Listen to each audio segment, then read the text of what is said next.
Hello and welcome everyone. आज हम पढ़ने वाले हैं क्लास 9th का इम्प्रूवमेंट इन फूड रिसोर्सेज। लेकिन उससे पहले ज़रा मोटू लाल के साथ हम लोग फ्यूचर में चलते हैं। अरे सब्जी वाले भैया, ये जो एक टमाटर आप 2000 रुपीज़ का दे रहे हो, इसमें मुझे कुछ डिस्काउंट मिलेगा क्या? क्या आप सिर्फ 100 रुपीज़ का डिस्काउंट दे सकते हो? आलू ले ले, भिंडी ले ले। ये जो एक टमाटर है मोटू लाल, इसका दाम 2000 रुपये ही है। क्या तुम्हें ये नहीं पता कि कितनी ज़्यादा शॉर्टेज चल रही है वेजिटेबल्स की? अरे भैया, हाँ मुझे पता है। हमारे देश की पॉपुलेशन इतनी ज़्यादा बढ़ चुकी है कि खाने की चीज़ों की कमी पड़ने लगी है। काश हमारे पूर्वजों ने फार्मिंग की नई टेक्निक इस्तेमाल करी होती। काश हम लोगों ने पॉपुलेशन पे कंट्रोल कर लिया होता पहले। अब देखो कितनी बुरी हालत हो गई है हमारे देश की। अरे फिक्र करने की कोई ज़रूरत नहीं है, ये तो बस एक कहानी थी। हमारे देश के जितने भी लोग हैं, हमारे देश की गवर्नमेंट है, बहुत ज़्यादा अच्छे से काम कर रहे हैं कि फूड रिसोर्सेज के अंदर इम्प्रूवमेंट कर सकें और बढ़ती हुई पॉपुलेशन की फूड रिक्वायरमेंट भी पूरी हो सके।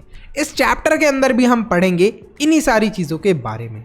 तो शुरू करते हैं हमारा चैप्टर। लेकिन शुरू करने से पहले एक सवाल जो आप सबसे मैं पूछना चाहता हूं कि आखिरकार किसी भी ऑर्गेनिज्म को फूड की ज़रूरत क्यों पड़ती है? कमेंट सेक्शन के अंदर फटाफट बताओ। मुझे तो ऐसा लगता है कि फूड की ज़रूरत इसलिए पड़ती होगी जिससे कि उन्हें carbohydrate, fat, vitamins, minerals, protein, ये सारी चीज़ें मिल पाएँ। और ये सारी चीज़ें मिलने की वजह से उनकी डेवलपमेंट हो पाए। तो किसी भी ऑर्गेनिज्म की डेवलपमेंट कब होगी? जब उसको फूड मिलेगा। अच्छा, फूड से हमें एनर्जी भी मिलती है। अगर हम खाना खाएंगे ही नहीं तो हमें एनर्जी नहीं मिलेगी, और जो भी हमारे रोज़मर्रा की चीज़ें हैं जैसे स्कूल जाना, होमवर्क करना, खेलने जाना, फ्री फायर चलाना, ये सारी चीज़ें भी हम नहीं कर पाएंगे। तो जो फ्रूट्स हैं, वेजिटेबल्स हैं, फूड वाली जितनी भी चीज़ें हैं जैसे मीट हो गया, चिकन हो गया, ये सब बहुत ज़रूरी है। मेन सोर्सेज ऑफ फूड क्या है? देखो, सबसे पहले आते हैं प्लांट्स। प्लांट्स के अंदर क्या हो गए? आपके वेजिटेबल्स हो गए, पल्सेस हो गए, सारी चीज़ें मिला लो प्लांट्स के अंदर। जो भी हमें मतलब कि ट्रीज़ वगैरह से मिलती हैं चीज़ें, वो सब। तो ये क्या है? एग्रीकल्चर से मिलने वाली चीज़ें हो गई। दूसरा, एनिमल्स। एनिमल्स भी हमारे लिए मेन सोर्स ऑफ फूड है। एनिमल से देखो हमें एक तो मीट मिलता है, मिल्क मिलता है, एग्स मिलता है, ये सारी चीज़ें मिलती हैं। तो एनिमल और प्लांट्स ह्यूमन बींग्स के लिए मेन सोर्स ऑफ फूड है। इनफैक्ट एनिमल्स के लिए भी मेन सोर्स ऑफ फूड यही है, प्लांट्स और एनिमल्स ही। अच्छा, प्लांट्स तो ठीक है, तो एनिमल्स के लिए एनिमल्स कैसे मेन सोर्स ऑफ फूड हुए? जैसे कि लायन क्या खाता है? दूसरे एनिमल्स को खाता है, तो उसके लिए मेन सोर्स ऑफ फूड क्या हुए? दूसरे एनिमल्स। अब जो काऊ है, इसके लिए मेन सोर्स ऑफ फूड क्या हुआ? ग्रास। तो ये किसके ऊपर डिपेंड है? प्लांट्स के ऊपर। इंडिया की इतनी ज़्यादा पॉपुलेशन है, लगभग 1 बिलियन पॉपुलेशन है, और अभी भी ये पॉपुलेशन बढ़ती ही जा रही है। इस बढ़ती हुई पॉपुलेशन के खाने पीने की रिक्वायरमेंट पूरी करने के लिए पता है हमें कितना सारा फूड चाहिए? मोर देन 250 बिलियन टन्स चाहिए फूड। ग्रेन्स इतने पर ईयर चाहिए। और इस चीज़ को हम लोग कैसे कर सकते हैं? या तो हम ज़्यादा से ज़्यादा ज़मीन पर फार्मिंग करें, बट सरप्राइजिंग बात मैं आपको बताता हूँ कि India is a intensively cultivated area. Intensively cultivated का मतलब कि ऑलरेडी हमारे देश के अंदर बहुत ज़्यादा फार्मिंग करी जाती है। तो ज़्यादा से ज़्यादा और ज़मीन के ऊपर फार्मिंग करने वाली बात तो है ही नहीं। अब हमें क्या करना है? जिस भी जगह के ऊपर हम लोग फार्मिंग कर रहे हैं वहाँ पर हमें एफिशिएंसी इंक्रीज़ करनी है। मतलब कि कुछ ऐसी टेक्निक्स का इस्तेमाल करना है कि हम कम जगह के अंदर ज़्यादा क्रॉप्स को या जल्दी क्रॉप्स को ग्रो कर सकें। साथ ही में लाइव स्टॉक हो गए, जैसे काऊ हो गई, चिकन्स हो गए, इन सब को भी हमें ग्रो करने के लिए कुछ न्यू टेक्निक्स का इस्तेमाल करना है। वीडियो में आगे जाने से पहले आप सबको एक इम्पॉर्टेंट इन्फॉर्मेशन देनी है। बहुत सारे बच्चों ने मुझे कमेंट और ईमेल करा कि सर, जो हमने मेंबरशिप परचेज करी थी और हमें नोट्स और सैम्पल पेपर मिले थे वो एग्ज़ाम में बहुत हेल्पफुल थे। इसी वजह से प्लीज़ आप मेंबरशिप प्राइस इंक्रीज़ मत करो। तो आप सबके लिए गुड न्यूज़ है कि मेंबरशिप का प्राइस इंक्रीज़ नहीं होने वाला, 299 ही रहने वाला है। इसके साथ साथ एक और एक्साइटिंग न्यूज़ है। इस कॉस्ट को और भी अफोर्डेबल बनाने के लिए पहले 1000 बच्चों को मिलने वाला है 70% डिस्काउंट। तो फटाफट अभी मेंबर बन जाओ। एसएसटी के, इंग्लिश के, साइंस के नोट्स और सैंपल पेपर आपको मिलेंगे जो कि एग्जाम में आपके फुल मार्क्स लाने में हेल्प करने वाले हैं। खाने पीने की इस बढ़ती डिमांड को पूरा करने के लिए क्या क्या टेक्निक्स यूज करी गई। सबसे पहला जो एफर्ट या फिर सबसे पहली जो टेक्निक थी वो थी ग्रीन रिवॉल्यूशन की। अच्छा, ग्रीन रिवॉल्यूशन एक ऐसा प्रोग्राम था जो कि हमारी कंट्री के अंदर क्यों इंट्रोड्यूस करा गया था, जिससे कि फूड प्रोडक्शन इंक्रीज हो सके, मतलब हम लोग ज़्यादा से ज़्यादा खाने पीने की चीज़ों को ग्रो कर सकें। अच्छा, इसके अंदर क्या होता था, जितने भी फार्मर्स होते थे उन्हें सिखाया जाता था कैसे मॉडर्न टेक्नोलॉजी का इस्तेमाल करना है, कैसे प्रॉपर्ली इरिगेशन करना है, मतलब कैसे फील्ड्स के अंदर वाटर देना है टाइम टू टाइम और कितना देना है, और कैसे सीड्स की क्वालिटी को इम्प्रूव करना है।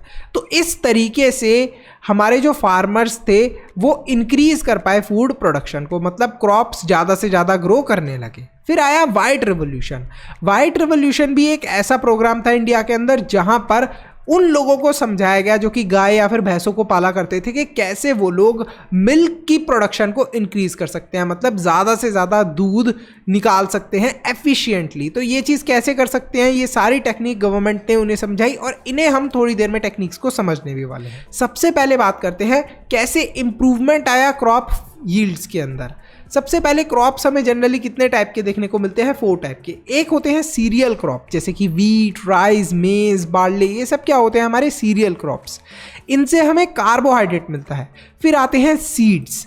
सारे प्लांट्स के सीड इडेबल नहीं होते, जैसे कि एप्पल और चेरीज के सीड इडेबल नहीं होते। सर एप्पल के सीड तो हम लोग कभी कभी खा लेते हैं, मत खाया करो, जहर होता है।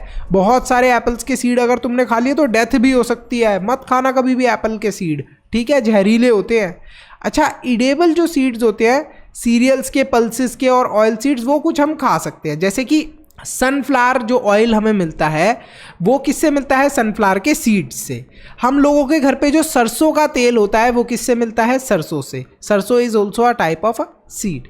तो यहाँ से हमें अलग अलग टाइप के सीड्स देखने को मिलते हैं।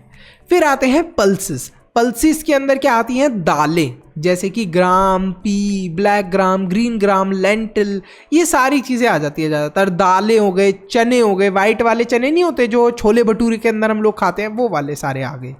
फिर आते हैं वेजिटेबल, स्पाइसेस एंड फ्रूट्स। अब वेजिटेबल, स्पाइसेस और फ्रूट से हमें क्या मिलते हैं, विटामिन्स और मिनरल्स। वेजिटेबल, स्पाइसेस और फ्रूट्स के अंदर क्या क्या चीज़ें आती हैं, जैसे एप्पल आ गया हमारा, फ्रूट्स के अंदर मैंगो आ गया, चेरी आ गया, बनाना आ गया और वाटरमेलन आ गया। वेजिटेबल के अंदर क्या आ गया, स्पिनिच आ गया, लीफी मतलब पत्ते वाले जो वेजिटेबल है वो हो गए, कैरेट हो गए, इसी टाइप से और भी वेजिटेबल्स आ गए। स्पाइसेस के अंदर क्या आ गई, चिली मतलब मिर्च, काली मिर्च, फॉडर क्रॉप्स, ओट्स, ये सारी चीज़ें आ गई। अब हम देखते हैं क्रॉप सीजन। देखो, क्रॉप्स को ग्रो करने के भी अलग अलग सीज़न होते हैं। अब कुछ क्रॉप्स ऐसे होते हैं जिन्हें टेम्परेचर मिलता है, जैसे गर्म सीजन वाला मिलता है टेम्परेचर, वो तभी ग्रो करते हैं। कुछ क्रॉप्स ऐसे होते हैं जब उन्हें ठंडे टेम्परेचर मिलता है तभी वो ग्रो करते हैं। तो different crops require different condition, temperature, moisture etcetera, different photo periods, duration of sunlight for their growth and completing life cycle. तो जो चीज़ मैंने आपको समझाई कि अलग अलग क्रॉप की अलग अलग रिक्वायरमेंट होती है, उस हिसाब से हमें क्रॉप्स को ग्रो करना होता है उसी सीजन में। जनरली 2 टाइप के सीजन्स होते हैं, खरीफ सीजन और रबी सीजन। जो खरीफ सीजन होता है ये जून से अक्टूबर के बीच में क्रॉप्स ग्रो होते हैं इस सीजन में। अब यहाँ पर सो कब करेंगे हम लोग क्रॉप्स को, जून या जुलाई के बीच में। ये जो क्रॉप्स होते हैं जनरली रेनी सीजन के दौरान उगते हैं। एग्जाम्पल क्या है इस सीजन के क्रॉप्स के, ब्लैक ग्राम, ग्रीन ग्राम, pigeon P, rice, paddy, soybean. फिर आता है रबी सीजन। ये वो वाले क्रॉप्स है जिनको सो करा जाता है नवंबर या फिर दिसंबर में। तो आप समझ लो कि ये ठंड में उगने वाले ज़्यादातर क्रॉप्स होते हैं। तो ये जो क्रॉप्स हैं they are generally sown during November to April. जो रबी क्रॉप्स होते हैं इन्हें विंटर क्रॉप्स भी हम लोग बोलते हैं क्योंकि सर्दी के दौरान ये उगते हैं। एग्जाम्पल क्या है इनका, वीट, ग्राम पीज, मस्टर्ड, लिनसीड, ये सारी चीज़ें उगाई जाती हैं रबी सीजन के दौरान। अच्छा, अब हमने ये तो समझ लिया कि 2 टाइप के सीजन्स हैं, लेकिन अभी हम थोड़ी देर पहले ऊपर पढ़ रहे थे कि कैसे हम लोगों को ज़्यादा से ज़्यादा क्रॉप्स ग्रो करने हैं उतने ही एरिया के अंदर। वो कैसे कर सकते हैं हम लोग? क्रॉप की वैरायटी को इम्प्रूव करके, क्रॉप के प्रोडक्शन को इम्प्रूव करके, क्रॉप की प्रोटेक्शन इम्प्रूव करके। कैसे? सबसे पहले क्रॉप की वैरायटी को कैसे इम्प्रूव करें? देखो, क्रॉप की वैरायटी को इम्प्रूव करने के लिए हमें सिंपली गुड और हेल्दी सीड्स लेने चाहिए। अगर हमारे सीड्स अच्छे होंगे तो क्रॉप की वैरायटी वैसे ही अच्छी हो जाएगी। फिर हम लोग हाइब्रिडाइजेशन का भी इस्तेमाल कर सकते हैं। ये एक साइंटिफिक मेथड होता है। इस मेथड के अंदर क्या होता है, हम लोग क्रॉस करते हैं बिटवीन 2 और मोर जेनेटिकली डिसिमिलर प्लांट्स, जिससे कि हम लोग अपने डिजायर्ड प्लांट को उगा सकें। सर कुछ समझ नहीं आया, ये कौन सी भाषा बोल दी? देखो बहुत सिंपल है। तो यहाँ पर मेरे पास 2 प्लांट्स है, ये है पेरेंट 1 और ये है पेरेंट 2। अब इन दोनों का मैंने क्या करा, एक बेबी प्रोड्यूस कराया। जो बेबी प्रोड्यूस कराया ये बीच वाला बन गया। अब ये जो बीच वाला है, यहाँ पर देखो इसके पास इन दोनों पेरेंट्स की क्वालिटी है। फर्स्ट पेरेंट के पास देखो क्या था, थिक था, ये थोड़ा मोटा था, ये वाला हमारा कॉर्न। और ये वाला जो कॉर्न है ये कैसा था, ये लॉन्ग था, लंबा था। तो इसने क्या करा, ये जो इनका बेबी प्रोड्यूस हुआ है इसके पास दोनों की क्वालिटी आ गई। पेरेंट 2 से इसने लंबाई ले ली और पेरेंट 1 से क्या ले ली, ब्रॉडनेस। तो इस तरीके से हम लोग क्या कर सकते हैं, हाइब्रिडाइजेशन कर सकते हैं। सर ये वाला प्रोसेस कैसे होता है? ये वाला प्रोसेस आप 10th क्लास के चैप्टर जेनेटिक्स में बहुत अच्छे से समझोगे। अभी आपको समझने की ज़रूरत नहीं है, बस ये समझ लो कि हाइब्रिडाइजेशन से हम क्या कर सकते हैं, क्रॉप वैरायटी को इम्प्रूव कर सकते हैं, एक नए टाइप का क्रॉप बना सकते हैं जो कि काफ़ी अच्छा क्वालिटी का हो। अब देखते हैं हम लोग properties to possessed by improved seeds. अब जो भी सीड्स इम्प्रूव हमने करे हैं उनके पास क्या क्या क्वालिटी होनी चाहिए? देखो सबसे पहले तो किसी भी सीड के पास हायर यील्ड की क्वालिटी होनी चाहिए।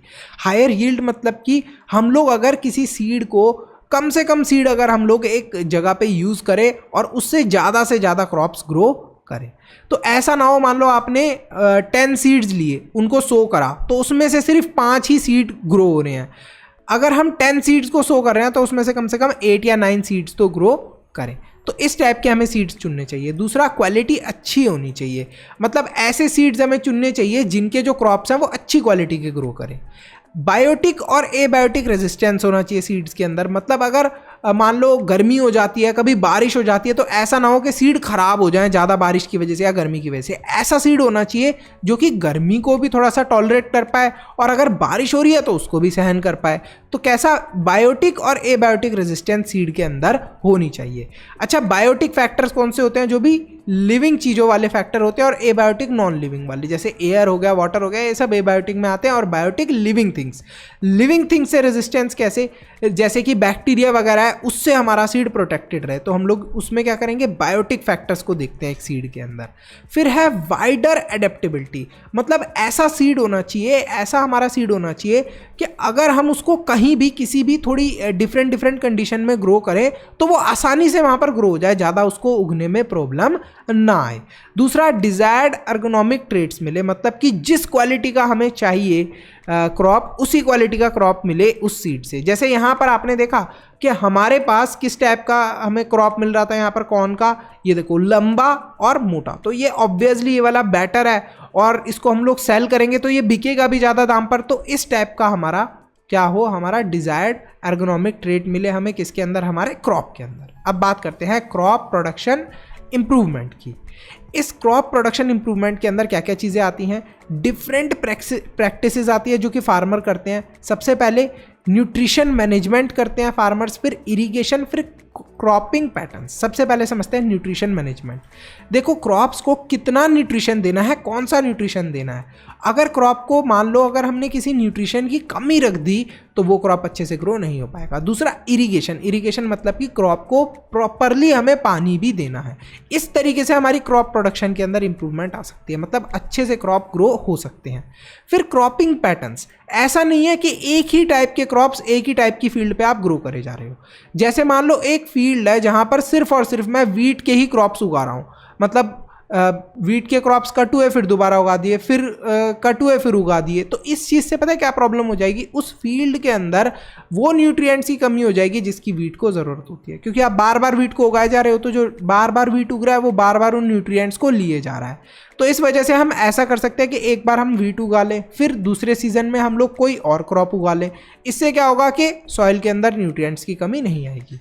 तो न्यूट्रिएंट मैनेजमेंट कैसे करते हैं हम लोग?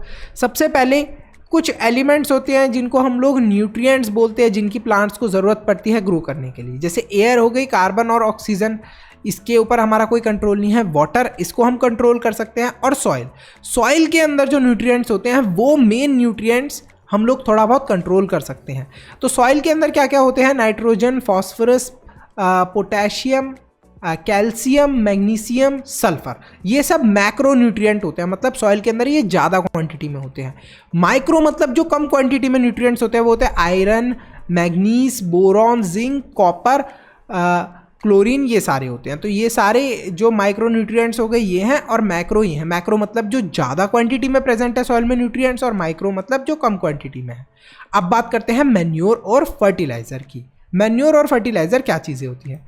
देखो, मैन्योर से हम लोग क्या कर सकते हैं, हमारे सॉइल के अंदर न्यूट्रिएंट्स की क्वांटिटी बढ़ा सकते हैं, और मैन्योर और फर्टिलाइज़र दोनों ही यही काम करते हैं। लेकिन इन दोनों में फ़र्क क्या है? मैन्योर क्या है? मैन्योर ऑर्गेनिक मैटर का बना होता है, मतलब कि मैन्योर के अंदर कोई भी ऐसी चीज़ नहीं होती, मैनमेड नहीं होती। ये सारी चीज़ें नेचुरली हम लोग प्रिपेयर करते हैं, मतलब मैन्योर को हम लोग नेचुरली बनाते हैं। मैन्योर से स्मॉल क्वांटिटी में ही न्यूट्रिएंट मिल पाते हैं सॉइल को, और मैन्योर को हम लोग बनाते हैं with decomposition of animal excreta and plants waste, मतलब एनिमल्स की पॉटी या सूसू से बनाते हैं हम मैन्योर, और प्लांट्स के वेस्ट से बनाते हैं, या फिर हम लोग कोई प्लांट है जो कि डेड हो गया उससे बना लिया। अच्छा, मैन्योर को बनाने के अलग अलग तरीके हैं, वो देख लेते हैं। सबसे पहले कंपोस्ट। क्या करा आपने? एक बड़ा सा खड्डा खोदा, उसके अंदर आपने आपके घर के अंदर जो भी छिलके थे या वेजिटेबल्स थे उनको डालते गए। जैसे कि यहाँ पर आप देख रहे हो कि ऑरेंज के जो भी छिलके हैं उन्हें डाल दिया, फिर आपने इसको सॉइल से ऊपर कवर कर दिया। कुछ समय बाद आप देखोगे कि ये जो आपके जितने भी छिलके विलके थे ये गायब हो गए। गायब नहीं हुए, ये किसके अंदर बदल गए हैं? डीकम्पोज होके मैन्योर के अंदर बदल गए। अब इसको आप यूज़ कर सकते हो, अपने सॉइल के अंदर मिक्स कर दो तो आपकी सॉइल के अंदर न्यूट्रिएंट्स आ जाएंगे कुछ। फिर वर्मी कंपोस्ट। वर्मी कंपोस्ट के अंदर क्या होता है? हम लोग अर्थवॉर्म्स का इस्तेमाल करते हैं। ऐसा ही हम लोग कूड़ा कचरा डाल देते हैं, जो खाने पीने की चीज़ें होती हैं ख़राब, उन्हें डाल देते हैं, और इसके अंदर कुछ ये होते हैं, देखो अर्थवॉर्म्स होते हैं जनरली, ठीक है। अब ये जो अर्थवॉर्म्स टाइप कीड़े होते हैं, अर्थवॉर्म जैसे ही दिख रहे हैं ये कीड़े क्या करते हैं, बहुत सारा जो हमारा वेस्ट मटेरियल होता है उसे खाकर डीकम्पोज करके उसको एक पॉटी की फॉर्म में निकाल देते हैं, और ये जो उनकी पॉटी होती है ना, इसे बोलते हैं हम लोग वर्मी कंपोस्ट। ये जो वर्मी कंपोस्ट होता है ये भी काफ़ी अच्छा मैन्योर माना जाता है। फिर है ग्रीन मैन्योर। ग्रीन मैन्योर कौन सा होता है? क्या करते हैं फार्मर्स? मैन्योर खुद भी बना लेते हैं। एक फील्ड पे बहुत सारे ऐसे अनवांटेड प्लांट्स उगा देते हैं, जैसे हैम्प, गुआर, इन सबको, और जब उन्हें इन्हीं क्रॉप्स को एज अ मैन्योर यूज़ करना होता है तो उन्हें कट कर देते हैं और फील्ड के अंदर ही मिक्स कर देते हैं। तो कुछ समय बाद क्या होता है, ये जो पेड़ पौधे फील्ड के अंदर उगे होते हैं और फिर ये दोबारा ही सॉइल के अंदर मिल जाते हैं, तो यही पेड़ पौधे जो है धीरे धीरे करके डीकम्पोज होकर किसके अंदर बदल जाते हैं? मैन्योर के अंदर, और डायरेक्टली हमारे फील्ड को मैन्योर मिल जाता है। ये देखो फार्मर यही प्रैक्टिस कर रहा है। ये क्या कर रहा है? अपने ट्रैक्टर से जो भी अनवांटेड प्लांट है इन्हें कट करके फील्ड के अंदर ही छोड़ दे रहा है, जिससे कि फील्ड के अंदर का न्यूट्रिएंट बढ़ जाए। अब बात करते हैं फर्टिलाइजर्स की। फर्टिलाइजर्स क्या होते हैं? केमिकल्स होते हैं जिनको हम लोग फैक्ट्रीज के अंदर बनाते हैं। अब ये जो फर्टिलाइजर्स होते हैं ना, इनके अंदर न्यूट्रिएंट्स काफ़ी ज़्यादा मात्रा में होते हैं। नाइट्रोजन, फॉस्फोरस और पोटेशियम, एनपीके के नाम से काफ़ी फेमस होते हैं ये फर्टिलाइज़र हमारे। और अभी हमने पढ़ा था कि मेन मैन्योर और फर्टिलाइज़र में क्या फ़र्क था। जो फर्टिलाइज़र्स है उनके अंदर ज़्यादा मात्रा में क्या होते हैं? न्यूट्रिएंट्स, और जो हमारे मैन्योर होते हैं उनके अंदर कम मात्रा में न्यूट्रिएंट्स होते हैं। फर्टिलाइज़र्स इजीली जो प्लांट्स है वो एब्जॉर्ब कर लेते हैं, क्योंकि जो फर्टिलाइज़र्स है they are soluble in water. लेकिन फर्टिलाइज़र्स की एक सबसे बड़ी प्रॉब्लम ये है कि वो कॉस्टली होते हैं, बहुत महंगे होते हैं कंपेयर टू मैन्योर। मैन्योर को हम घर में बना सकते हैं नॉर्मल चीज़ों से, फर्टिलाइज़र्स को बहुत ज़्यादा महंगे दाम पर हमें खरीदना पड़ता है मार्केट से। डिफरेंस बिटवीन मैन्योर और फर्टिलाइजर, मैन्योर और फर्टिलाइजर्स के बीच में क्या डिफरेंस होता है, एग्जाम में ये क्वेश्चन ज़रूर आता है। तो ये चार्ट आप लोग लर्न कर लेना कि फर्टिलाइजर क्या होते हैं, इनऑर्गेनिक सॉल्ट, मतलब कि ये वो वाली चीज़ें होती है जिनको हम लोग फैक्ट्रीज के अंदर बनाते हैं। मैन्योर क्या होते हैं, नेचुरल सब्सटेंस होते हैं। फर्टिलाइजर को हम लोग फैक्ट्रीज के अंदर बनाते हैं, मैन्योर को फील्ड के अंदर ही बना लेते हैं हम लोग। फर्टिलाइजर से ह्यूमस नहीं मिलता सॉइल को, मैन्योर से ह्यूमस मिलता है सॉइल को।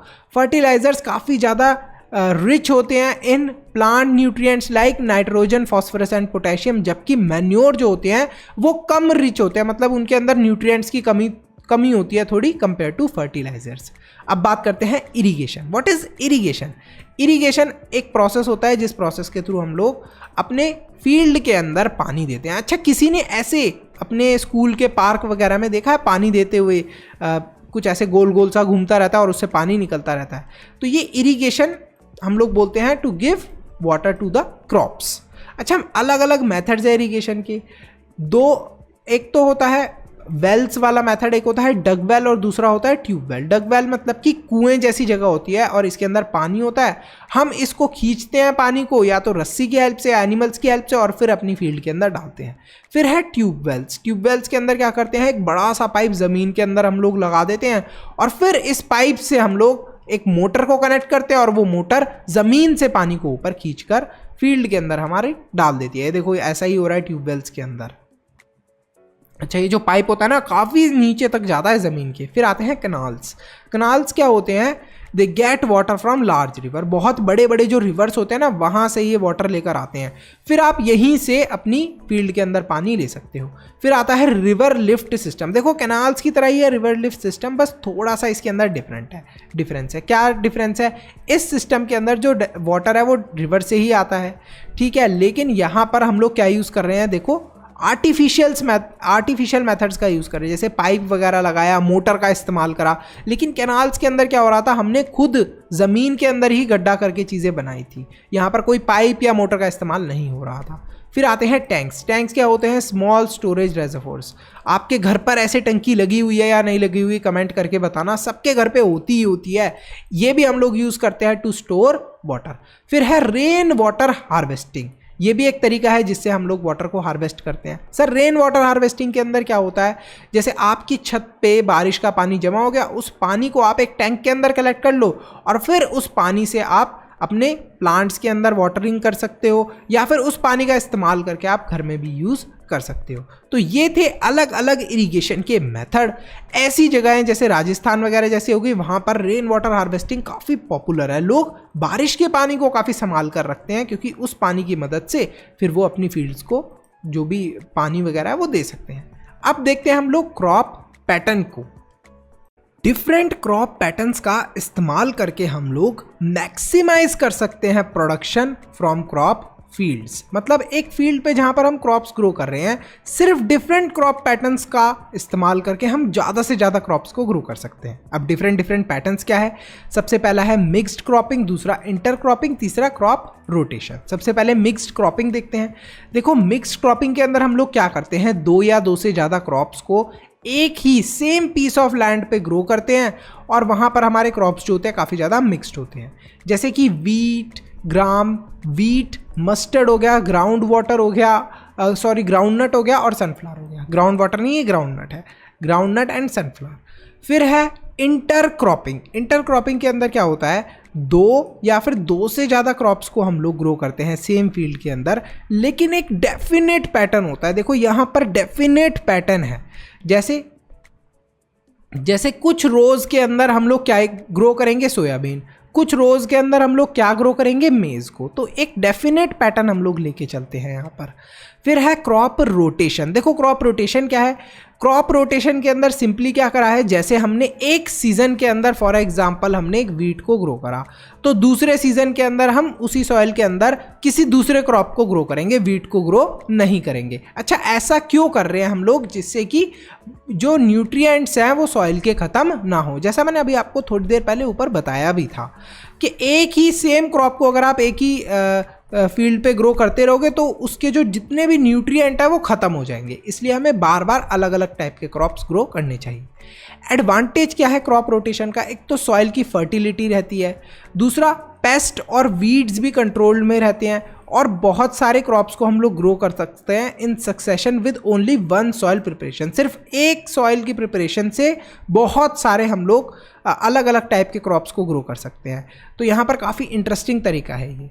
अब क्रॉप प्रोटेक्शन में कैसे हम लोग इम्प्रूवमेंट करें? हमने ये तो देख लिया सारे तरीके के, किस तरीके से हमें सीड्स को चुनना है, किस तरीके से पानी देना है, कौन से पैटर्न से उन्हें ग्रो करना है, लेकिन हमें इन्हें प्रोटेक्ट भी तो करना ज़रूरी है। अब प्रोटेक्ट कैसे करें? क्रॉप्स को अगर हमें प्रोटेक्ट करना है, किस चीज़ से सबसे पहले तो प्रोटेक्ट करना है? एक तो डिसीज़ हो गई, और दूसरा और भी कोई नेचुरल चीज़ें हो गई उनसे। अब सबसे पहले हम लोग देखते हैं कि कौन कौन से हम लोग मेथड यूज़ करते हैं। सबसे पहले एक तो नेचुरल चीज़ें क्या हो गई, जैसे कि कोई कीड़ा हो गया, कोई बैक्टीरिया हो गया, माइक्रो ऑर्गेनिज्म हो गया, वो हमारी क्रॉप्स को ख़राब कर दे। तो उससे कैसे बचा सकते हैं हम लोग? Using different methods. अभी देखेंगे किस मेथड से। सबसे पहले हम लोग देखते हैं मेथड्स जिससे कि हम लोग पेस्ट कंट्रोल कर सकते हैं। What are paste? पेस्ट क्या होते हैं? पेस्ट का मतलब होता है वही इंसेक्ट या फिर कीड़े। अब इन इंसेक्ट्स और कीड़ों से बचाने के लिए हम लोग पेस्ट कंट्रोल करते हैं, मतलब इस तरीके से कुछ वाटर जैसी चीज़ होती है, और इससे फिर आपकी फील्ड के अंदर इंसेक्ट नहीं आएंगे।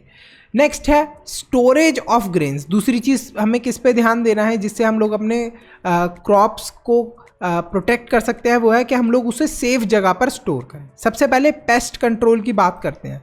पेस्ट कंट्रोल के अंदर क्या क्या करना पड़ता है हमें? सबसे पहले तो वीड्स जो है एक बहुत बड़ी प्रॉब्लम है हमारी फील्ड्स के लिए। अनवांटेड प्लांट्स, सर ये कैसे प्रॉब्लम है? मतलब ये जो घास फूस उग जाती है ना हमारी फील्ड के अंदर, ये सारे न्यूट्रिएंट ले लेती है सॉइल के, और हमें क्या करना है इस घास को न्यूट्रिएंट देकर, इस वजह से इसे हमें निकालना पड़ता है। अब या तो हम इसे हाथ से निकालें, या फिर हम लोग केमिकल्स आते हैं जिन्हें बोलते हैं वीडिसाइड्स, उन्हें हमारी फील्ड के अंदर डाल दें, तो उनसे अपने आप ये जो वीड्स होते हैं, अनवांटेड प्लांट होते हैं, ये मर जाते हैं। फिर आते हैं इंसेक्ट से भी हमारे काफ़ी ज़्यादा जो प्लांट्स हैं वो हार्म होते हैं। तो हम लोग क्या करें इन इंसेक्ट्स के लिए? तो सिंपली हम लोग पेस्ट कंट्रोल कर लें, ये दवाई डाल दें, इससे ये ख़त्म हो जाएंगे। नेक्स्ट हमारे आते हैं पैथोजेंस। पैथोजेंस के अंदर क्या हो गए? माइक्रो ऑर्गेनिज्म, वो वाले ऑर्गेनिज्म जिन्हें हम देख नहीं सकते, जैसे बैक्टीरिया, फंगाई, वायरसेस, इन्हें हम देख नहीं सकते। इनसे भी हमारे प्लांट्स वगैरह ख़राब हो जाते हैं। तो इनसे बचाने के लिए क्या करना पड़ेगा? हमें कुछ मेडिसिन्स का, दवाइयों का इस्तेमाल करना पड़ेगा। लेकिन ये आते कहाँ से हैं? बैक्टीरिया, फंगाई, वायरसेस, ये आते हैं हवा के थ्रू, वाटर के थ्रू, या फिर सॉइल के अंदर भी आ जाते हैं एक जगह से दूसरी जगह। जैसे एक जगह यहाँ पर बैक्टीरिया वाला सॉइल था, ये उड़कर दूसरे फील्ड के अंदर गया, तो वो दूसरे फील्ड के अंदर भी बैक्टीरियाओं को पहुंचा देगा। Storage of grains. अब हमें सबसे पहले तो ये प्रॉब्लम हमने सॉल्व कर ली कि जब भी हम लोग क्रॉप्स को ग्रो कर रहे हैं तो इन सारी चीज़ों का ध्यान रखना है, वीड्स का, इंसेक्ट्स का और पैथोजेंस का। फिर हम किस तरीके से स्टोर करें हमारे ग्रेन्स को। जब हमने ग्रो कर लिया, इतनी मेहनत से हमने ग्रो करा है, तो अब हमें उसको स्टोर करना है केयरफुली। सबसे पहले तो स्टोर करते हैं जब भी हम लोग किसी भी ग्रेन्स को, तो बायोटिक प्रॉब्लम आती है, जैसे लिविंग ऑर्गेनिज्म हो गए, insect, birds, mites, bacteria, fungi, मतलब ये सारी चीज़ें इन्हें खाने लगती हैं, ख़राब करने लगती हैं। अब यहाँ पर तो आपको ये चूहा दिख रहा है, यही क्या करेगा? पूरे के पूरे हमारे जो क्रॉप्स हैं उनको ख़राब कर देगा, खा जाएगा, गंदा कर देगा। या फिर अगर इन क्रॉप्स के अंदर बैक्टीरिया लग गया, फंगाई लग गए, तो वो भी ख़राब कर देंगे। फिर आती है एबायोटिक प्रॉब्लम। बायोटिक प्रॉब्लम हो गई लिविंग चीज़ें, ये सारी लिविंग चीज़ें जैसे insect, bird, mites, bacteria. Abiotic के अंदर कौन सी चीज़ें आ गई? जैसे नॉन लिविंग चीज़ें, जैसे टेम्परेचर, अगर गर्मी बहुत ज़्यादा हो रही है तो उसकी वजह से भी हमारे क्रॉप्स ख़राब हो जाएंगे। बहुत ज़्यादा मॉइस्चर हो गया, उसकी वजह से भी क्रॉप्स ख़राब हो जाएंगे। तो यहाँ पर इस चीज़ का हमें ध्यान रखना है। बहुत ज़्यादा सर्दी हो गई, उससे भी क्रॉप्स ख़राब हो जाएंगे। तो इन सारे फैक्टर्स की वजह से हमारे क्रॉप्स डिग्रेड हो जाते हैं, उनका वेट कम हो जाता है, उनका कलर चेंज हो जाता है, और पुअर जर्मिनेबिलिटी भी हो जाती है, मतलब कि हम लोग उनसे आगे और ज़्यादा क्रॉप्स ग्रो नहीं कर पाते, इतने ख़राब हो जाते हैं। ऑर्गेनिक फार्मिंग एक ऐसे टाइप की फार्मिंग होती है जिसके अंदर केमिकल्स का इस्तेमाल नहीं होता, स्पेशली फर्टिलाइजर्स और पेस्टिसाइड्स का इस्तेमाल नहीं होता। आपने बहुत बार आजकल जब दुकान पे गए होगे तो सुना होगा, ऑर्गेनिक हमारे पास तो दाल है, ऑर्गेनिक हमारे पास तो सब्जियां हैं। इसका मतलब वो सारी चीज़ें बिना ही केमिकल के इस्तेमाल करे हुए ग्रो करी गई हैं। तो ऑर्गेनिक चीज़ें जनरली थोड़ी एक्सपेंसिव होती है क्योंकि इनमें हार्मफुल केमिकल्स का इस्तेमाल नहीं होता। अच्छा, अभी हमने ऊपर देखा कि क्या क्या प्रॉब्लम्स आ रही थी हमारे ग्रेन्स के साथ। सबसे पहले ये इंसेक्ट वगैरह खा जा रहे थे, चूहे खा रहे थे, और फिर दूसरा एबायोटिक प्रॉब्लम ये थी कि आसपास का जो टेम्परेचर या तो ज़्यादा हो रहा था या फिर बहुत ज़्यादा मॉइस्चर हो रहा था हवा के अंदर, इस वजह से हमारे जो भी क्रॉप्स थे वो ख़राब हो रहे थे। तो उससे कैसे बचा सकते हैं? सबसे पहले तो हम लोग ड्राइंग का मेथड यूज़ कर सकते हैं। आपके घर पे भी यूज़ होता होगा ये। जब भी आपके घर से मम्मी गेहूं वगैरह को रेडी करती होंगी तो गेहूं को धोने के बाद धूप में रख देती हैं सूखने के लिए, जिससे कि उसके अंदर माइक्रो ऑर्गेनिजम्स वगैरह ना लगें। ठीक है। दूसरा, मेंटेनेंस ऑफ हाइजीन। देखो, जब भी आप ग्रेन्स को स्टोर करो तो इस चीज़ का आपको ध्यान रखना है कि जो ग्रेन्स हैं उसके अंदर इंसेक्ट प्रेजेंट ना हो।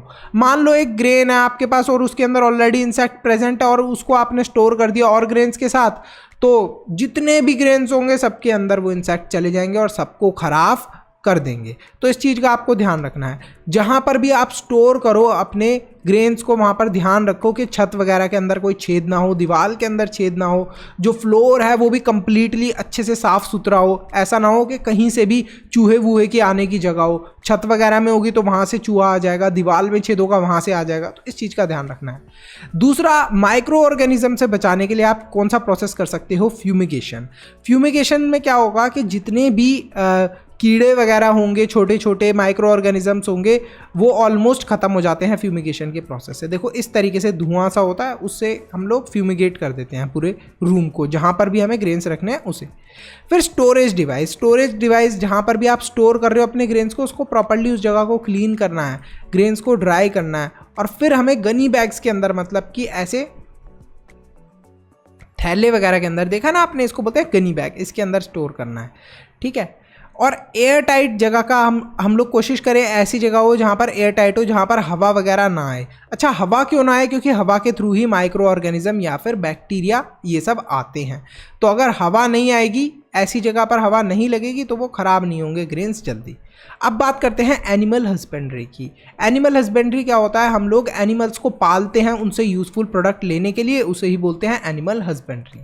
सबसे पहले कैटल फार्मिंग की बात करते हैं। कैटल मतलब कि मवेशी जो हो गए, इनको क्यों पाला जाता है कैटल्स को? जिससे कि हम लोग मिल्क ले सकें इनसे, अपनी फील्ड के अंदर क्या कर सके, प्लो कर सके, मतलब कि खोद सके अपनी फील्ड को, बुल कार्ट्स बना सके, मतलब कि हमें एक जगह से दूसरी जगह जाना है, उसके लिए बैलगाड़ी, घोड़ा गाड़ी, ये सारी चीज़ बना सके। कैटल्स दो टाइप के होते हैं, एक होती है काओ और दूसरे होते हैं बफेलो। बफेलोज मतलब कि भैंस वगैरह हो गए, और काओ तो आप जानते हो गाय को बोलते हैं हम लोग। मिल्च एनिमल्स, सबसे पहले आते हैं मिल्च एनिमल्स। ये वो वाले एनिमल्स होते हैं जो कि मिल्क प्रोड्यूसिंग होते हैं, जनरली फीमेल कैटल्स होती हैं, मतलब जो फीमेल्स होती हैं उनसे हमें दूध मिलता है। फिर आते हैं ड्रॉट एनिमल्स। ये वो वाले एनिमल्स होते हैं जो कि मिल्क प्रोड्यूस नहीं करते और इनको हम लोग एग्रीकल्चर वर्क में इस्तेमाल करते हैं। जैसे देखो यहाँ पर ये किस लिए यूज़ कर रहे हैं हम लोग, यहाँ पर फील्ड के लिए यूज़ कर रहे हैं, फील्ड के अंदर कुछ ना कुछ ये काम कर रहे हैं, तो वहाँ पर हम लोग इन्हें यूज़ कर रहे हैं। दूसरा, लैक्टेशन पीरियड। लैक्टेशन पीरियड कौन सा पीरियड होता है? ये वो वाला पीरियड होता है जब मिल्क प्रोडक्शन होता है, the period of milk production between birth of a young one and the next pregnancy is called lactation period. देखो, जब एक बेबी प्रोड्यूस हो जाता है और उससे लेके जो नेक्स्ट बेबी होने वाला होता है, उसके बीच का जो पीरियड होता है उसे बोलते हैं हम लोग लैक्टेशन पीरियड। ये जनरली ज़्यादातर एनिमल्स में हमें देखने को मिलता है। फिर आते हैं केयर ऑफ कैटल्स। कैटल्स का क्या ध्यान रखना होता है? देखो, ये वाला पॉइंट आपको ज़्यादा समझने की ज़रूरत नहीं है, बड़ी क्लास में समझोगे, लेकिन केयर कैसे करनी होती है हमें कैटल्स की। सबसे पहले क्लीननेस, जिस भी जगह पे हम रख रहे हैं उन्हें वहाँ पर क्लीन होना चाहिए, छत होनी चाहिए, हवा आनी चाहिए वहाँ पर, ठीक है, रेन वगैरह ना आए एनिमल्स के ऊपर, इस तरीके से प्रोटेक्शन होनी चाहिए उनकी, ज़्यादा उन्हें गर्मी ना लगे, मतलब कि इस तरीके से छत होनी चाहिए कि धूप डायरेक्टली एनिमल्स को ना लगे, ज़्यादा उन्हें सर्दी ना लगे, ऐसी जगह होनी चाहिए। Regular brushing of skins of cattle, मतलब कि उनके जो पूरी स्किन है उसके ऊपर ब्रशिंग करी जाए, उनको नहलाया जाए, साफ़ सुथरा रखा जाए, जो फ्लोर है उसको बार बार क्लीन करा जाए और इस तरीके का फ्लोर बनाया जाए कि वहाँ पर पानी ना भरे, क्योंकि जो एनिमल्स हैं, कैटल वगैरह हैं, गाय हो गई, भैंस हो गई, इनको क्या पता है कि हमें टॉयलेट कहाँ जाना है, तो वहीं पे कर लेते हैं टॉयलेट। तो उस टॉयलेट के बहने की जगह हो, इस टाइप का फ्लोर हो, ऐसा ना हो कि वहीं पर सारा टॉयलेट वगैरह पानी वगैरह भरने लग जाए। तो इस टाइप का हमें ध्यान रखना है, फ्लोर इस टाइप का बनाना है। दूसरा, फूड का क्या ध्यान देना है आपको कि जनरली हमें क्या देने हैं, रफेज देने हैं जो कि मेनली फाइबर्स कंटेन करते हैं। साथ ही में हमें प्रोटीन्स भी देने हैं इन एनिमल्स को। फूड कंटेनिंग माइक्रो न्यूट्रिएंट्स, ऐसे फूड जिनके अंदर वाइटामिन्स और मिनरल्स होते हैं, इनको भी देना चाहिए हमें एनिमल्स को, क्योंकि इससे मिल्क का प्रोडक्शन इंक्रीज होता है, ज़्यादा मिल्क देते हैं एनिमल्स। डिसीज़ से भी हमें बचाना है इन एनिमल्स को, डिसीज़ से डेथ भी हो सकती है, और फिर अगर डेथ हो गई तो या तो हमें मिल्क मिलेगा ही नहीं, और अगर किसी एनिमल को खतरनाक बीमारी हो गई तो वो मिल्क कम देने लग जाएगा।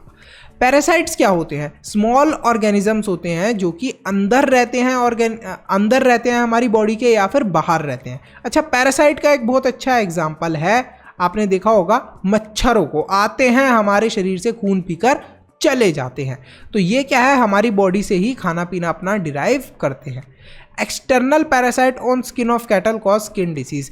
अब हमने जैसे यहाँ पर मच्छर का एग्जाम्पल लिया, ऐसे बहुत सारे अलग अलग पैरासाइट्स होते हैं जो कि स्किन के ऊपर ही चिपक जाते हैं इन कैटल्स के, मतलब गाय या भैंस की स्किन के ऊपर चिपक जाते हैं, उनका खून पीते रहते हैं, इससे बड़ी उनको प्रॉब्लम होती है, कभी कभी तो स्किन की बीमारियां भी हो जाती हैं। कुछ इंटरनल पैरासाइट होते हैं, मतलब कि कुछ ऐसे कीड़े होते हैं जो पेट में चले जाते हैं गाय और भैंसों के, और उनके स्टमक और इंटेस्टाइन के अंदर काफ़ी ज़्यादा प्रॉब्लम कर देते हैं। तो इस चीज़ का हमें ध्यान रखना है, उन्हें दवाई देते रहें हम बार बार समय पर, और इस चीज़ का ध्यान रखें कि कोई बैक्टीरिया या वायरस उनको अटैक ना करें। बैक्टीरिया और वायरस से इन्फेक्शियस डिसीज़ हो जाती है, जो कि बहुत ही आसानी से एक भैंस या गाय से दूसरी भैंस या गाय में जा सकती है, मतलब कि एक कैटल से दूसरे कैटल्स में आसानी से जा सकती है। अब बात करते हैं पोल्ट्री फार्मिंग की। पोल्ट्री फार्मिंग को हम लोग करते हैं generally for eggs and meat. Eggs और मीट से हमें प्रोटीन मिलता है हमारी डाइट के लिए। अच्छा, कितने बच्चे वेजिटेरियन हैं कमेंट करना, और कितने बच्चे नॉन वेजिटेरियन हैं। सबसे पहले बात करते हैं ब्रॉयलर्स की। ब्रॉयलर्स कौन से बर्ड होते हैं? जिनको हम लोग ग्रो करते हैं टू गेट मीट। जिन भी बर्ड से हमें मीट मिलना होता है उन्हें हम लोग बोलते हैं ब्रॉयलर्स। 6 to 8 वीक्स के बाद, इनके पैदा होने के बाद हम लोग इन्हें यूज़ कर सकते हैं। फिर आते हैं लेयर्स। लेयर्स क्या होते हैं? ये क्या करते हैं? ये हमें देते हैं एग्स, अंडे देते हैं, ठीक है। तो इनको हम लोग जनरली क्या करते हैं, इनको हम लोग एग्स के लिए यूज़ करते हैं। They can be used after 20 weeks. 20 weeks के बाद हम लोग इनसे एग्स ले पाते हैं, और सेक्सुअल मैच्योरिटी जब इनकी हो जाती है पूरी, तब ये एग्स को ले करते हैं। Most of the broilers and layers are cross breed. हम लोग जनरली इनकी क्रॉस ब्रीडिंग कराते हैं, मतलब एक दूसरे से ये अपने बच्चे पैदा करते हैं। Breeding is done to enhance following properties. हम लोग ब्रीडिंग क्यों कराते हैं इनकी? जिससे कि हम लोग बेटर क्वालिटी की चिक्स पा पाएँ, मतलब कि बेटर क्वालिटी के बच्चे इनके हों, लो मेंटेनेंस हो। साथ में ब्रीडिंग से क्या हो, डॉर्फ ब्रॉयलर्स जो कि मीट गिविंग बर्ड्स हैं, is done to produce dwarf broilers, मतलब जो मीट गिविंग बर्ड्स हैं वो पैदा हो। फीडिंग कॉस्ट जो है वो सबसे बड़ी होती है पोल्ट्री फार्मिंग के अंदर। फीडिंग कॉस्ट के अंदर क्या मतलब कि इनको खिलाने पिलाने की जो कॉस्ट होती है ना, वो सबसे बड़ी होती है, और ज़्यादा कुछ नहीं कॉस्ट आती पोल्ट्री फार्मिंग के अंदर। डॉर्फ ब्रॉयलर जो है उन्हें कम खाने की ज़रूरत पड़ती है, और वो कॉस्ट जो है वो लगभग 30% तक रिड्यूस कर देते हैं। मतलब कि जो छोटे वाले ब्रॉयलर्स होते हैं उनकी कॉस्ट थोड़ी कम होती है, और ज़्यादा हीट को भी वो टॉलरेट कर पाते हैं। Fish production. सबसे पहले जो फिशेज़ हैं ये बहुत अच्छा सोर्स होती हैं प्रोटीन का, ठीक है। तो फिश से काफ़ी अच्छी क्वांटिटी में प्रोटीन मिलता है। फिश प्रोडक्शन 2 टाइप का होता है, एक होता है फिन्ड फिश का और दूसरा होता है अनफिन्ड फिश का। फिन्ड फिश के अंदर हम लोग क्या करते हैं, जो बोनी फिशेस होती हैं जनरली वो आती हैं फिन्ड फिशेस के अंदर, और फिर अनफिन्ड फिशेस के अंदर आते हैं शेल वाली जो फिशेस होती हैं वो, जैसे प्रॉन्स हो गए, और दूसरा यहाँ पर कौन सी हो गई, जैसे हमारा पॉम्फ्रेट फिश हो गई, ये हो गई सारी फिन्ड फिशेस में। फिर हम लोग देखते हैं फिशिंग के अंदर 2 टाइप के मोड होते हैं फिशेस को ऑब्टेन करने के। एक होता है कैप्चर फिशिंग, दूसरा होता है कल्चर फिशिंग। कैप्चर फिशिंग के अंदर क्या करते हैं हम लोग, जो नेचुरली लिविंग फिशेस होती हैं वेरियस वाटर बॉडीज़ के अंदर, हम उन्हें सीधे डायरेक्टली कैप्चर कर लेते हैं। मतलब कुछ मछलियां हैं नदी के अंदर, डायरेक्टली उन्हें कैप्चर कर लिया। कल्चर फिशिंग के अंदर क्या करते हैं, हमने एक ज़मीन ली बड़ी सी, वहाँ पर हमने वो वाली फिशेस को पाला जिनको हम लोग बेचना चाहते हैं मार्केट में। सेलेक्टिव हमने फिशेस ली, उनकी ग्रोथ करवाई अपने पॉन्ड के अंदर, तो उसको बोलते हैं हम लोग कल्चर फिशिंग। और इस प्रोसेस को मतलब हमने सेलेक्टिवली अपनी फिशेस को चुना और उनको अपने पास ग्रो करवाया, इसको हम लोग एक्वाकल्चर के नाम से जानते हैं। अच्छा, aquaculture generally ocean, river, lakes, ponds इन सब के अंदर भी होता है। जब यही प्रोसेस ओशंस के अंदर होता है तो उसे मैरीकल्चर भी बोलते हैं। अच्छा, मैरीकल्चर क्यों बोलते हैं? क्योंकि ओशन का वाटर क्या होता है, मरीन वाटर बोलते हैं जनरली ओशन के पानी को, तो इस वजह से मैरीकल्चर बोलते हैं। Marine fishing, marine fishing, marine नाम के अंदर मरीन आ गया तो मतलब कि ओशन की बात हो रही है। फिशिंग मतलब कि फिशेस निकालना। तो अगर हम लोग ओशन से, सॉल्ट वाटर से या फिर सी वाटर से फिशेस को निकाल रहे हैं तो उसे बोलते हैं हम लोग marine fishing. Popular marine fishes कौन कौन सी हैं? हमारी ट्यूना हो गई, बॉम्बे डक हो गई, ये सब हो गई। कॉस्टली फिशेस भी मिलती हैं हमें सी से, जैसे प्रॉन्स, सीवीड, ऑयस्टर, बहुत महंगी होती हैं ये तो। अच्छा, मरीन फिशिंग को हम लोग सैटेलाइट के प्रोसेस से भी करते हैं। सच में सैटेलाइट्स का इस्तेमाल भी होता है, उससे हमें ये पता चल जाता है कि कहाँ पर फिशेस ज़्यादा हैं समुंदर के अंदर, वहाँ पर लोग पहुँच जाते हैं अपनी शिप को लेके और बहुत सारी फिशेस को निकाल लेते हैं। अच्छा, कुछ साइंटिफिक इंस्ट्रूमेंट है जैसे इको साउंडर, इसका भी इस्तेमाल होता है। फिर आती है inland fishing. Inland fishing generally ponds, rivers, lakes, reservoirs के अंदर होती है। इसके अंदर जो वाटर है ना जनरली फ्रेश वाटर होता है, इस चीज़ का आपको ध्यान रखना है। कंपोजिट फिश कल्चर, 5 से 6 वैरायटी की फ़िश को अगर हम लोग एक सिंगल पॉन्ड के अंदर ग्रो करते हैं तो उसे बोलते हैं कंपोजिट फिश कल्चर। यहाँ पर हम लोग क्या करते हैं, यहाँ पर हम लोग सेलेक्ट करते हैं कुछ फिशेस को जिससे कि ये लोग फूड के लिए कंप्लीट ना करें, एक दूसरे से खाने के लिए कंप्लीट ना करें, इसलिए हम सेलेक्टिव फिशेस को ग्रो करते हैं। They should have different food requirements. अच्छा, 5-6 वैरायटी की फिशेस रखी है तो उन सारी जितनी भी फिशेस हैं उनके खाने की रिक्वायरमेंट अलग अलग होगी। एग्जाम्पल क्या है इन फिशेस का? जैसे कैटला फिश हो गई, वो अपर पार्ट जो पानी के ऊपर की चीज़ें होंगी उनको खाएंगी। रोहू फिश हो गई, वो मिडल पार्ट जो होगा वाटर के अंदर, मिडल पार्ट के अंदर खाने पीने की चीज़ें होंगी वो उन्हें खाएंगी। कॉमन कार्प्स जो हो गई वो बॉटम मतलब कि जो नीचे होंगी पानी की चीज़ें उन्हें खाएंगी, पानी के अंदर जो फूड नीचे जाएगा वो उसे खाएंगी। तो काफ़ी आसानी हो जाती है इस तरीके से फिशेस को एक ही जगह पर ग्रो करने में। एडवांटेजेस ऑफ फिशिंग, क्या फिशिंग के एडवांटेज है? देखो, बहुत ही कम जगह पर हम बहुत सारी फिशेस को ग्रो कर सकते हैं, लेकिन प्रॉब्लम क्या है फिशिंग के साथ? देखो, जो फिशेस है ना बहुत सारे एग्स ले करती हैं मॉनसून में ही। तो सिर्फ फिश कब ले करती हैं एग्स को? मॉनसून में। इस वजह से जो फिश है उनकी ग्रोथ काफ़ी धीरे होती है, क्योंकि बहुत सारे एग्स एक साथ ग्रो हो गए, एक ही जगह पर आ गए, तो अगर आप कितना भी फूड डाल लो वो सब में खाने पीने की लड़ाई होती रहेगी।